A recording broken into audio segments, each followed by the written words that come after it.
ইতালীয় সরকার প্রণীত বর্ণবাদী আইনের বিরুদ্ধে ঐক্যবদ্ধ হয়ে আন্দোলন গড়ে তোলার জন্য প্রবাসীদের প্রতি আহ্বান জানিয়েছেন ইতালির ইমিগ্রেশন আন্দোলনের নেতা নুরে আলম সিদ্দিকী বাচ্চু। বাংলাদেশ সমিতি মদেনার অভিষেক ও ঈদ পুনর্মিলনী উৎসবে প্রধান অতিথির ভাষণে তিনি এ আহ্বান জানান।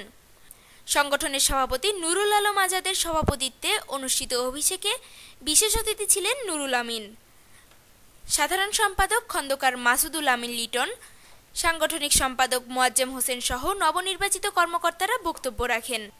ইতালির বৈধ অভিবাসীরা ৬ মাসের বেশি স্বদেশে অবস্থান করলে তাদেরকে পুশব্যাক করা হচ্ছে বলে জনাব বাচ্চু প্রবাসীদের অবহিত করেন। যার সৌজন্য আছে সে ৬ মাসের বেশি ইতালির বাইরে থাকতে পারবে না, কিন্তু এটা এখন ব্যবহার করা হচ্ছে প্রায় ২-৩ মাস যাবত। এটা নির্ভর করে ইমিগ্রেশন পুলিশ অফিসার সে কিভাবে এটা বিবেচনা করে।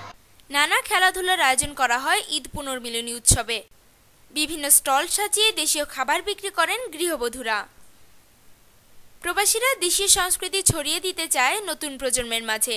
খুব ভালো লাগছে, খুব ভালো লাগছে, বাংলাদেশের মতোই লাগছে। সাংস্কৃতিক অনুষ্ঠানে শর্মিলা দাস, শতাব্দী, শহীদ ছাড়াও পারভিন আক্তার পাতা, আনিসা আজাদ সহ শিশুরা নৃত্য পরিবেশন করেন। Jumana Mahmud, Bangla TV news, Modena, Italy.